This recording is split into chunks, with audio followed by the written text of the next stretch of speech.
Hello everyone, welcome back to K Guru channel bye निर्मल गुप्ता।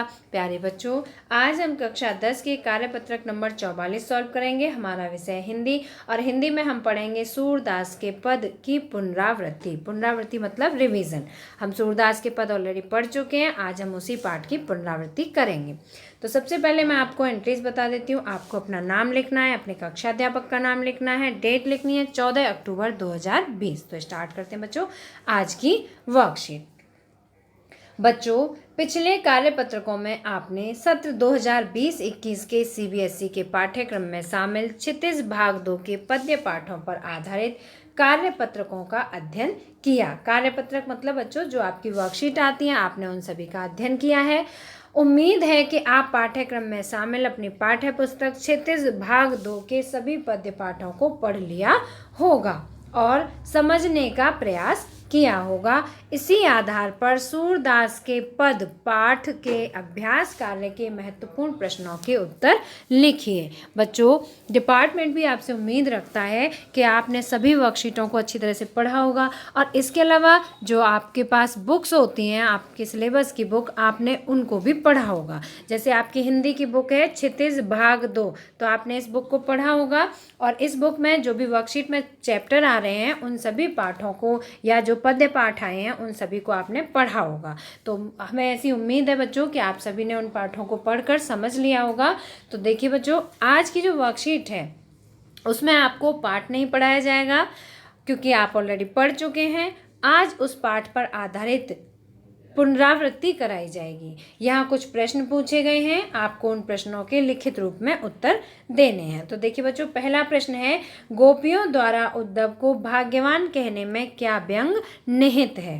गोपियों द्वारा उद्धव को भाग्यवान कहने में, गोपियों ने उद्धव को भाग्यवान कहा था और भाग्यवान एक व्यंगात्मक भाषा में कहा था। तो बच्चों उसका क्या मतलब है? तो देखिए पहले प्रश्न का आंसर है, गोपियों द्वारा उद्धव को भाग्यवान कहने में व्यंग निहित है क्योंकि उद्धव वास्तव में भाग्यवान न होकर अति भाग्यहीन है। वो भाग्यवान नहीं है बल्कि वो कैसे हैं? भाग्यहीन है। गोपियों के व्यंग करने का अर्थ है कि उद्धव श्री कृष्ण के निकट रहने के बावजूद भी उनके प्रेम से वंचित है। गोपियों ने जो व्यंग किया है उसका मतलब है कि श्री कृष्ण के इतने निकट रहे उद्धव, लेकिन फिर भी वो उनके प्रेम से वंचित हैं, तो वो बड़े ही भाग्यवान हैं। इसका मतलब वो जो भाषा है उनकी वो बहुत ही व्यंगात्मक भाषा है। अब बच्चों प्रश्न नंबर 2 है, उद्धव के व्यवहार की तुलना किस किस से की है? गोपियों ने उद्धव के व्यवहार की तुलना किस किस से की है? तो दूसरे प्रश्न का आंसर है, उद्धव के व्यवहार की तुलना कमल के पत्ते तथा तेल चुपड़े गागर से की गई है। बच्चों किन किन चीज़ों से की गई है? कमल के पत्तों से की गई है और तेल चुपड़े गागर से की गई है। ठीक है, और ऐसा क्यों किया गया है? क्योंकि कमल का पत्ता जल में रहकर भी गीला नहीं होता तथा तेल चुपड़ी गागर पर पानी की एक बूंद भी नहीं ठहर पाती है। इसी प्रकार उद्धव जिस प्रकार कृष्ण के समीप रहकर भी प्रेम का असर नहीं हुआ, इसी प्रकार उद्धव पर भी, ठीक है, आप यहाँ लिख लेंगे, उद्धव पर जिस प्रकार कृष्ण के समीप रहकर भी प्रेम का असर नहीं हुआ। तो यहाँ पर उद्धव के व्यवहार की किस किस से तुलना की गई है बच्चों? कमल के पत्तों से और तेल चुपड़ी गागर से। प्रश्न नंबर 3 है, कृष्ण के प्रति अपने अनन्य प्रेम को गोपियों ने किस प्रकार अभिव्यक्त किया है? तो इसका आंसर है बच्चों, कृष्ण के प्रति अपने अनन्य प्रेम को गोपियों ने हारिल पक्षी के उदाहरण के माध्यम से अभिव्यक्त किया है। बच्चों एक हारिल पक्षी होता है जो कि जिस लकड़ी पर बैठ जाता है उस लकड़ी को छोड़ता नहीं है, उससे उसे बहुत प्रेम हो जाता है ना। तो उन्होंने अपने आप को हारिल पक्षी के समान माना और जो श्री कृष्ण हैं उनको उस लकड़ी के समान माना है। तो देखिए, श्री कृष्ण के प्रति अपने अनन्य प्रेम को गोपियों ने हारिल पक्षी के उदाहरण के माध्यम से अभिव्यक्त किया है। गोपियों ने स्वयं को हारिल पक्षी तथा श्री कृष्ण को उस लकड़ी के समान बताया है जिसे हारिल पक्षी कभी भी नहीं छोड़ता है। इसी प्रकार गोपियां भी श्री कृष्ण को हमेशा अपने मन में बसाकर रखती हैं। ये है आपके प्रश्न नंबर 3 का उत्तर। बच्चों प्रश्न नंबर 4 है, संकलित पदों को ध्यान में रखते हुए सूर के भ्रमर गीत की मुख्य विशेषताएं बताइए। जो सूरदास का भ्रमर गीत है उसकी मुख्य विशेषताएं कौन कौन सी हैं? तो इसका आंसर है सूर के भ्रमर गीत की मुख्य विशेषताएं निम्नलिखित हैं। पहली विशेषता है भ्रमर गीत ब्रज भाषा में लिखे गए हैं। भ्रमर गीत किस में है? ब्रज भाषा में लिखे गए हैं। दूसरी विशेषता है भ्रमर गीत आसानी से याद हो जाते हैं, बहुत ही सरल हैं, आसानी से याद हो जाते हैं। तीसरे हैं भ्रमर गीत छंदों में लिखे गए हैं।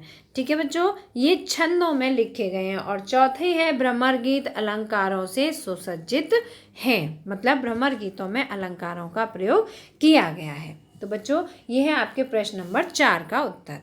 प्रश्न नंबर 5 है गोपियों ने अपने वाक चातुर्य के आधार पर ज्ञानी उद्धव को परास्त कर दिया, उनके वाक चातुर्य की विशेषताएं लिखिए।